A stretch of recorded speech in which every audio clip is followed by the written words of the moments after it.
إن الله وملائكته يصلون على النبي يا أيها الذين آمنوا صلوا عليه وسلموا تسليما اللهم صل على محمد وعلى آل محمد كما صليت على إبراهيم وعلى آل إبراهيم إنك حميد مجيد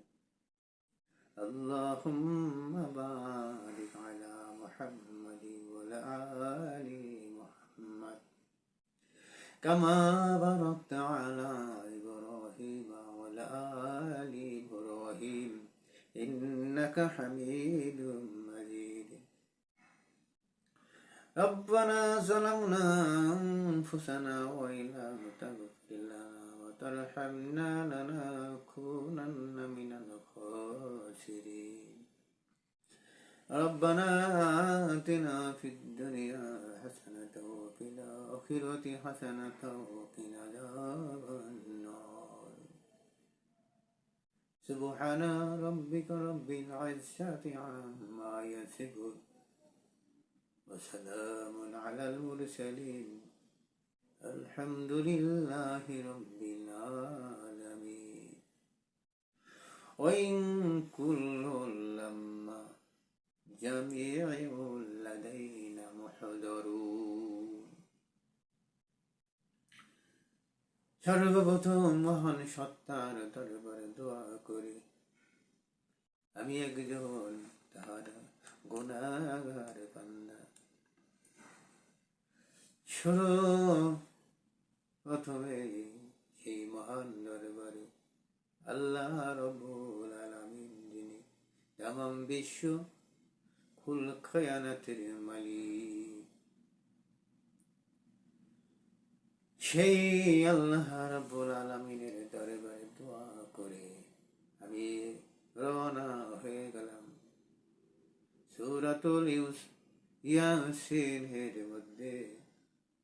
আল্লাহ রব্বুল আলামিন সূরা ইয়াসিনের মধ্যে কত সুন্দর করে বলেন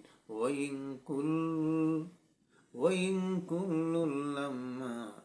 জামিউল লাদাইনা মুহদারুন আল্লাহ রব্বুল আলামিন বলেন বান্দা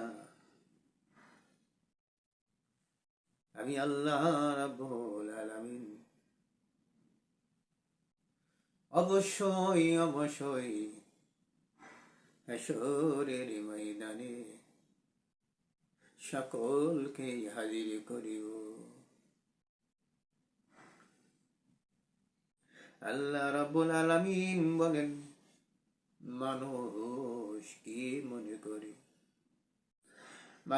কি মনে করে জমিনের বুকে তারা বিভিন্ন জায়গায় বিভিন্ন দেশে বিভিন্ন রাষ্ট্রে পৃথিবী আনাচে কানাচে তারা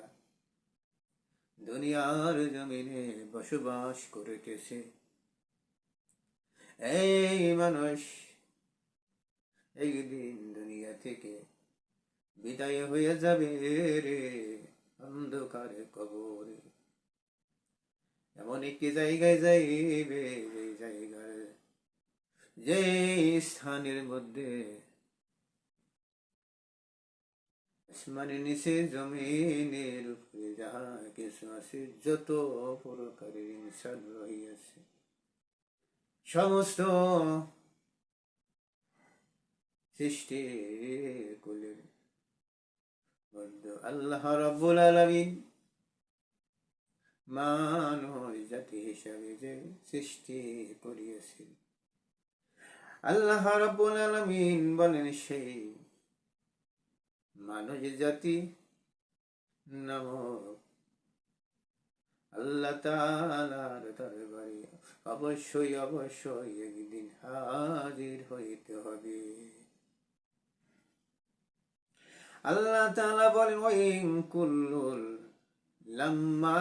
জামিউল লাদাইনা মুহদারুন মানুষ তোমরা কি মনে করেছো তোমরা কি মনে করেছো রে মানুষ তোমরা পৃথিবীর জমিনে বিভিন্ন জায়গা বিভিন্ন স্থানে তোমরা বসবাস করো, এবং একদিন তোমরা এক একজন এক এক জায়গা থেকে পৃথিবীর আনাসে কানাসে থেকে চলে যাওয়া অন্ধকার কবরের মধ্যে আল্লাহ তাআলা কিয়ামতের ময়দানে কি তোমাদেরকে বিভিন্ন জায়গা থেকে বিভিন্ন স্থানে থেকে বসবাস করে যাওয়া আল্লাহর বান্দা বান্দি গুলো অন্ধকার কবরে চলে যাবে। এই আল্লাহর বান্দা বান্দি গুলো অন্ধকার কবরে যাওয়ার পরে কিয়ামত নামক একটি দিন যে আল্লাহ তাআলা নির্ধারণ করে রেখে দিয়েছেন, কিয়ামত নামক একটি দিন আল্লাহ রাব্বুল আলামিন যে নির্ধারণ করে রেখে দিয়েছেন রে বান্দারা, ওই কিয়ামত নামক দিনে কি তোমাদের কি আল্লাহ রাব্বুল আলামিন কি কিছুই করবে না নাকি? এইরকম কি তোমরা মনে করেছো? আল্লাহ রাব্বুল আলামিন বলেন, বান্দা না না রে বান্দারা, তোমরা দুনিয়ার জমিনে হাজার হাজার বছর যদিও তোমরা আয়ো পেদা করে বান্দা বান্দিরা, এরপরেও তোমাদেরকে অন্ধকার কবর নামক জায়গায় যেতে হবে। আল্লাহ রাব্বুল আলামিন সেই কথা এখানে কোরআনের মধ্যে সূরা ইয়াসিনের মধ্যে ধরে তুলেন। আল্লাহ তাআলা বলেন, ওয়াইন কুল্লুল লাম্মা জামিউল লাদাইনা মুহদারুন। আল্লাহ রাব্বুল আলামিন বলেন, বান্দারে, আল্লাহ রাব্বুল আলামিন বলেন, বান্দা, অবশ্যই তোমাদেরকে আফকোর্স তোমাদেরকে হাসরের ময়দানে সেই বিচার কার্যকর দিবসে এ বান্দা তোমাদেরকে বিভিন্ন স্থান থেকে বিভিন্ন জায়গা থেকে বিভিন্ন গোত্র থেকে তোমাদেরকে হাজির করা হবে। আল্লাহ রাব্বুল আলামিন বলেন, বান্দা, ও বান্দা, তোমাদেরকে হাজির করার জন্য কি আমার কোনো লস্কর লাগবে কি? আমার কোনো বাহিনী লাগবে কি তোমাদেরকে হাজির করার জন্য?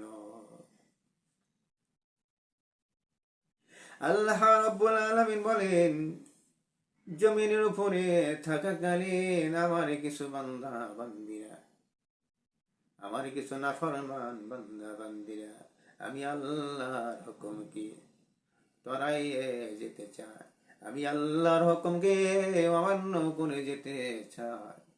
আল্লাহ রাব্বুল আলামিন বলেন, আমি কিছুদিনের জন্য তাদেরকে অবকাশ দিয়েছি, সময় দিয়েছি। আল্লাহ রাব্বুল আলামিন প্রিয় নবী মুহাম্মদ রাসূলুল্লাহ সাল্লাল্লাহু আলাইহি ওয়াসাল্লামকে বলেন, ইয়া রাসূলুল্লাহ, ইয়া হাবিবাল্লাহ, ও আমার দোস্ত, আপনি এই কাফিরদেরকে, এই বিধর্মীদেরকে আপনি একটু সময় দিন, একটু অবকাশ দিন, যাতে দেখুন আপনি এই লোকগুলো কি আমি আল্লাহর দিকে চলে আসে কি। বন্ধুরা, আমার মূল কথার দিকে চলে যাই। আল্লাহ রাব্বুল আলামিন বলেন, অবশ্যই তাদের সকল কি হাসরের ময়দানে কিয়ামত নামক সেই দিবসে আমি আল্লাহ রাব্বুল আলামিন কি করিব, জামিউল লাদাইনা মুহদারুন, এক জায়গায় হাজির করিব। সুবহানাল্লাহ। বন্ধুরা আমার, এইরকম করে আল্লাহ রাব্বুল আলামিন কোরআনে কারীমের মধ্যে বারবার বলেন, ইয়া হাসরাতান আলাল ইবাদি। আল্লাহ রাব্বুল আলামিন তাহার বান্দাদের উপর দুঃখ করে একটু আফসোস করে বলেন, কাল কিয়ামতের দিন তারা কতই না লজ্জিত হইবে। সুবহানাল্লাহ। আল্লাহ রাব্বুল আলামিন নিজেই বলেন, ইয়া হাসরাতান আলা ইবাদি, আল্লাহ রাব্বুল আলামিন নিজেই বলেন যে আমার